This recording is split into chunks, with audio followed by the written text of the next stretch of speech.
মোরা নামের মুসলমান, মোদের কেমন যে ঈমান। না চিনি নবীর হাদিস, না মানি কোরআন ভাইরে। না চিনি নবীর হাদিস, না মানি কোরআন। মোরা নামের মুসলমান, মোদের কেমন যে ঈমান। না চিনি নবীর হাদিস, না মানি কোরআন ভাইরে। না চিনি নবীর হাদিস, না মানি কোরআন। নাচ গানেরই মঞ্চগুলো কতই ভালো লাগে, কোরআন হাদিসের শুনলে কথা গায়ে জ্বালা ধরে। নাচ গানেরই মঞ্চগুলো কতই ভালো লাগে, কোরআন হাদিসের শুনলে কথা গায়ে জ্বালা ধরে। আর জলসার নামে মেলা করি, জলসার নামে মেলা করি, ইসলামকে করি অপমান। না চিনি নবীর হাদিস, না মানি কোরআন ভাইরে। না চিনি নবীর হাদিস, না মানি কোরআন। ঈদের বাজার মার্কেট দেখো কত মানুষের ঢল, জলসার মেলায় নর নারী করে ঝলমল। ঈদের বাজার মার্কেট দেখো কত মানুষের ঢল, জলসার মেলায় নর নারী করে ঝলমল। কমিটির সাপোর্ট আছে বলে,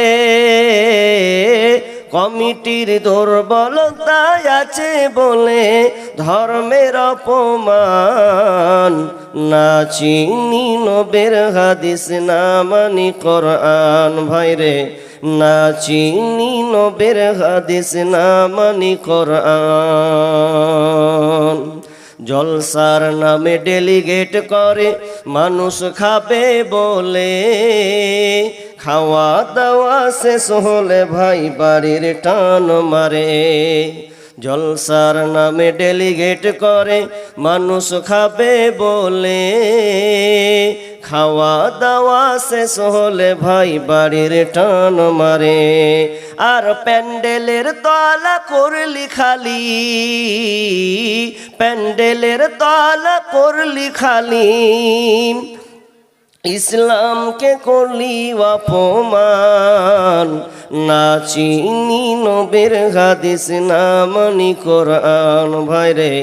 না চিনি নবীর হাদিস, না মানি কোরআন। হাসর মিজান ফুলসে রাতে কেমনে হইবে পার, পার না হতে পারলে মোদের হবে জাহান্নাম। হাসর মিজান ফুলসে রাতে কেমনে হইবে পার, পার না হতে পারলে মোদের হবে জাহান্নাম। হেদায়াতের নূর দাও হে প্রভু, হেদায়াতের আলো দাও হে প্রভু, তুমি যে রহমান। না চিনি নবীর হাদিস, না মানি কোরআন ভাইরে। না চিনি নবীর হাদিস, না মানি কোরআন। মোরা নামের মুসলমান, মোদের কেমন যে ঈমান। না চিনি নবীর হাদিস, না মানি কোরআন ভাইরে।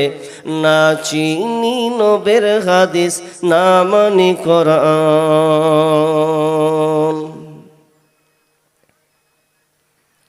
উপস্থিত সম্মানীয় সুযোগ্য আজকের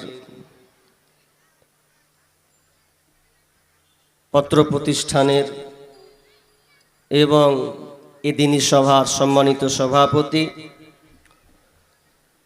মঞ্চে উপবিষ্ট আকাশের সাদৃশ্য আলেম ওলামাবৃন্দ, দূর দূরান্ত থেকে আগত সম্মানীয় অতিথিবৃন্দ, আমার সম্মুখে বসে থাকা বিভিন্ন এলাকা থেকে ছুটে আসা ছোট বড় দিনদার ইমানদার মুমিন ভাই সকল এবং আমার বাম দিকে রত পর্দার আড়ালে সম্মানিতা মা ও বোনেরা, প্রথমে সেই মহান মুনিবের দরবারে প্রশংসা যে আল্লাহ আমাদেরকে রঘুনাথপুর মালগাঁও জামিয়া রহমানিয়া মাদ্রাসার 2 দিন ব্যাপী উদ্যোগে আয়োজিত মাহফিলে আজকে এই শেষের দিনে যিনি আমাদেরকে এটি শামিয়ানার নিচে বসার যে সুযোগ তিনি করেছেন, সে আল্লাহ সুবহানাহু ওয়া তাআলার শুকরিয়া আদায় করি, বলি আলহামদুলিল্লাহ। ভাই একটু জোরে বলেন আলহামদুলিল্লাহ। মুসলিমদের উপরে নির্যাতন কি সাধে? আমরা মুসলমান দাবি করি, কিন্তু দুঃখজনক হলেও সত্য, এমন এমন কিছু জায়গা আছে যে জায়গাগুলোতে কোনো লোক বলার থাকে না যে তুই এটা জোরে মার, জোরে বল। যেমন যদি আপনার কোনো মাঠে ময়দানে ক্রিকেট খেলা হয় কিংবা ফুটবল খেলা হয়, তো মানুষ দেখার জন্য চারদিকে ঘিরে ফেলে, এই 12 জন আর ওইদিকে 12 জন দিয়ে 24 জন খালি একটা বলকে লাথায়। বল যখন লাথায় তখন মানুষ ভাবে যে কোন দিকে গোল ঢুকবে, যারা ওই দিকে তারা ওর দিকে ঢুকা, যারা এর দিকে তারা ওই দিকে ঢুকা। তো কেউ বলে না যে গোল কি যখন হয় যাবে জোরে বলে দিবি গোল, কিন্তু যখন গোল কি প্লেয়ারের পায়ে যখন পড়ে আর সুযোগ বুঝে যখন 5-10 মিনিট খেলতে খেলতে খেলতে খেলতে মানুষ বলে কখন গোল হবে, আর যখনই দেখলো যে গোল ঢুকার মতন অবস্থা আর যেমনি পায়ে পাওয়া আর ঠাস করে যখন গোল কিতে মেরেছে, তো সব যত 10,000 20,000 লোক ছিল বলছে গোল, খেপালো একবারে। কে বলেছিল গোলটা বলতে ওকে? অথচ ভেতর থেকে মেরে দিয়েছে গোল, মানে বলতে হবে। আচ্ছা বলেন, গোলটা বলে 1 পয়সা লাভ হবে? হবে না তো। আর আমি আপনাকে স্মরণ করাচ্ছি, আল্লাহর প্রশংসা আপনাকে করতে বলছি, যার নেয়ামত আপনি ভোগ করছেন, আপনি তার 1 সেকেন্ডের দাম আপনি আল্লাহকে দিতে পারবেন না। এই জন্য আল্লাহ সুবহানাহু ওয়া তাআলার আমরা মন প্রাণ দিয়ে দিল উজাড় করে একবার আল্লাহর প্রশংসা করি, বলি আলহামদুলিল্লাহ। অতঃপর শান্তি বর্ষিত হোক সকল নবীদের উপর, বিশেষ করে আমাদের শেষ নবী জনাবে মুহাম্মদুর রাসূলুল্লাহ, আমরা সকলে বলি সাল্লাল্লাহু আলাইহি ওয়াসাল্লাম। সম্মানিত উপস্থিতি, আপনারা সকলে অবগত আছেন যে 2 দিন থেকে প্রোগ্রামটা হচ্ছে, আজকে শেষের পালা। আমার পরে পরেই যিনি শ্রদ্ধেয় শেখ ইয়াসিন ভাই তিনি চলে আসবেন। তো আমি ইনশাআল্লাহ কিছুক্ষণ আলোচনা করব। আলোচনা করার পাশাপাশি এই অত্র প্রতিষ্ঠানের জন্য আপনাদের কাছে আমি কিছু চাইব। তার আগে কথা ইঙ্গিত করে দেওয়া ভালো, পরিচয় দেওয়াটাই ভালো। যে প্রতিষ্ঠানের উদ্যোগে আয়োজিত মাহফিল, সেই প্রতিষ্ঠানের আমি একজন ছাত্র। কিভাবে? বেশি দিনের জন্য নয়, 1 বছর জুটাতে খালি কিছুদিন বাকি। আমার প্রথম মাদ্রাসার পথ চলা যদি শুরু হয়েছে, তো আপনাদের এই মাদ্রাসা থেকে প্রথম ধাপ জীবনে, লাইফে আলিফ থেকে নিয়ে শুরু করেছি, আম্মা পাড়া পর্যন্ত খালি ধরেছিলাম এখানে। প্রথম আমার শিক্ষা শুরু হয়েছে এখান থেকে। কত ছোট ছিলাম জানেন? একদম খুবই ছোট। আমার অত কিছু মনে পড়ে না, কিন্তু এই মাঠগুলো মনে পড়ছে। কারণ কেন জানেন?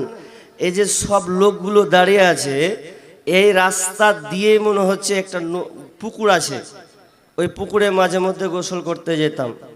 এখন তো অনেক চেঞ্জ হয়ে গেছে। আরে রাস্তা তো ছিল না, হেঁটে হেঁটে গিয়েছি, সাহেবঘাটা হেঁটে হেঁটে। রাস্তা হয়নি, কারেন্ট ছিল না। ওই আপনার মা আমাকে বাড়িতে কারেন্ট সব কিছু ছিল, আর এমন জায়গায় ভর্তি করেছে যে ওখানে কারেন্ট নাই, কোনো ফ্যান নাই, পাখা ঘোরাচ্ছি আর পড়াশোনা করছি। আর মা আমাকে একদম হাফ লিটার তেল ভরে দিলে, কেরোসিন, যা চেরাক ধরাবি আর পড়বি। বাড়িতে বাল্ব আছে সবই, আর ওই চেরাক দিয়ে বলছে 4-5 জন গোল করে বসতাম। কত ছোট ছিলাম হিসাব করেন। বাল্যকালের কথা আমার মনে পড়লো এই প্রতিষ্ঠানের। আমি যখনই আলাম তো আমার যখনই মনে পড়ে তখনই আমি হাসি। কেমন হাসি? যখন শিক্ষকরা বলতো যে তোমরা যার কেরোসিন বেশি বা যে নিয়ে এসেছি যার চেরাক, ওর চেরাক নিয়ে পড়তো। তো আমার চেরাক নিয়ে সবাই পড়তো, 5 জন 7 জন হয়ে বাইরে গোল করে বসতাম। সেই সময় পড়াশোনাটা মাশাআল্লাহ খুব ভালো হতো। এখন কেমন হচ্ছে জানি না, ইনশাআল্লাহ আরো বেশি হওয়া আশা করি, আরো ভালো হবে। তো গোল করে বসেছি, তা আমার কত বুদ্ধি, আইজ্যাক নিউটনও ফেল হয়ে যাবে, এত বুদ্ধি আমার। কেরোসিন দিয়েছে মা আমাকে, তো বলছে ভালো করে জ্বালাবি। তো দেখছি কেরোসিন আমার বোতলে শেষ হয়েছে, কেউ দেয় না, আর আমার চেয়ার আগে সব পড়ছে। তখন আমি একটা বুদ্ধি বের করলাম যে কেরোসিন শেষ হচ্ছে, বাড়িতে মোবাইলে ফোন করব। তখন মোবাইলে ফোন করতে যেতাম, ওই সাহেব ঘাটা যেতাম, তো এই 1-2 টাকা কয়েল ভরতে হতো, আছে না এরকম, ভরে তারপরে তাও বাড়িতে মোবাইল নেই, বলতাম 2 টাকা লস, তাড়াতাড়ি যা, ফের 2 টাকা ভরবো, 1 মিনিট কথা বলবো। এইরকম ছিল। তা কেরোসিন কম, তো এবার আমি কি করলাম, একটা বুদ্ধি বার করলাম যে কেরোসিন কমে গেছে। তো এক কাজ, ছোট ছেলে যা বুদ্ধি হয়, তা আমি কি করেছি, এই অর্ধেক কেরোসিন ঢেলে দিয়েছি আর অর্ধেক পানি ঢেলে দিয়েছি। দিয়ে এবার আমি যদি জল আছি তো আর ধরতে ধরতে ভাকাম করা বন্ধ হয়ে গেল। কত বুদ্ধি! কেরোসিন কম তো কি করি, পানি আর কেরোসিন দিয়ে চালাবো। তো মাথায় এটা নাই যে পানি ঢাললে সব সর্বনাশ হয়ে যাবে, আর ধরলুই না। ওই দিন রাত বাদ, সকালে আবার সব শুকিয়ে টুকিয়ে দিলাম। তো এটা হচ্ছে আমার, তার মানে আমি কত ছোট, এবার হিসাব করেন কোন বুদ্ধি দিয়ে আমি কাজ করছিলাম। তা আলহামদুলিল্লাহ শিক্ষকরা আমাকে অনেক ভালোবাসতেন, কারণ বাল্যকালে আমার একটা প্রতিভা ছিল ছোট থেকে, যা আমি গজল সঙ্গীতগুলো শোনাতাম, তো খুব পছন্দ করতো তারা। এই যে ডক্টর মুজাহিদুল ইসলাম, ওনার বাড়িতে আমি খেতাম, তো উনিও আমার কাছ থেকে সঙ্গীত শুনতেন। প্রথম শুনে 2টা সঙ্গীত শুনে নিলে খুবই ভালোবাসতেন। জি, তো যাই হোক, তাহলে আপনারা আমার পরিচয় পেলেন আলহামদুলিল্লাহ। আমি এবার আমার আলোচনার দিকে আমি এগিয়ে যাই। তবে আলোচনা করা শুরু করার প্রারম্ভে আমি আসছিলাম অনেক মানুষের ভিড়। আমি আমার ওই ভাইদের বলবো যারা এখনো রাস্তাঘাটে ঘোরাফেরি করছেন, আল্লাহর হস্তে বলছি, ওই নোংরা জায়গাকে বর্জন করে দিয়ে এ দিনী বৈঠকে বসার চেষ্টা করি। ওটা হচ্ছে নোংরা জায়গা। আল্লাহ রাসূল বলছেন, আহাব্বুল বিলাদি ইলাল্লাহি মাসাজিদুহা ওয়া আবগাদুল বিলাদি ইলাল্লাহি আসওয়াকুহা। আল্লাহর কাছে সবচাইতে পছন্দনীয় জায়গা হচ্ছে মসজিদ, আর সবচাইতে নোংরা জঘন্য জায়গা, খারাপ জায়গা হচ্ছে কি বলেন তো, বাজার, মার্কেট। তাহলে ওখানে জালসার দিনে আপনাকে ঘুরতে হবে? জি, ছেলে মেয়ে একাকার হয়ে আছে, লাজ শরম বলে কিচ্ছু নাই, এত বিক্রি করে খেয়েছে, বেহায়ার মতন তারা ঘোরাঘুরি করছে। আমি তাদের অনুরোধ করব, ভাই ও বোনদের, আপনারা ওই নোংরা জায়গা বর্জন করে দিনী বৈঠকে বসার চেষ্টা করুন, কারণ এখানে ফেরেশতারা নিয়োজিত আছেন। বলেন সুবহানাল্লাহ। আমি এবার আলোচনা করতে চলে যাই, কিছু সময় কেটে যাবে অনেকটা। সিয়াম সম্পর্কে কিছু বিস্তারিত আলোচনা আমি আপনাদের সামনে রাখছি, যেহেতু সামনে কয়েকদিন, 2-3 দিন পরে মনে হয় 19 তারিখে একটা কমপ্লিট হবে। জি, আতাকুম শাহরু রমাদান, রমজান মাস হচ্ছে সামনে সমাগত মাস। তো রমজান মাস কি এবং কেন, কেন আল্লাহ পেটের নামের সিয়ামটা আমাদেরকে দিলেন? সিয়াম শব্দের অর্থ, এটা আরবি হচ্ছে বহু বচন, সমটা হচ্ছে এক বচন, এর বহু বচন হচ্ছে সিয়াম। আর রোজা যে আমরা বলি এটা হচ্ছে ফার্সি শব্দ।